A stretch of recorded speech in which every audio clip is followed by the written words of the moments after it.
iwanan. Iyan ang pangako ni Donnie at Belle sa isa't isa.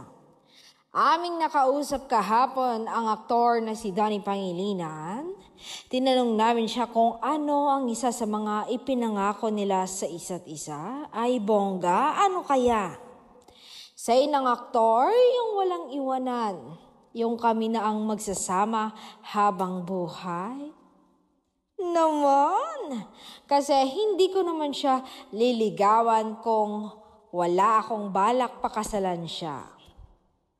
Hiniling ko siya sa Panginoon, sabi ko, kung ibibigay mo ang unang girlfriend ko, tsak siya na ang una at huling mamahalin ko.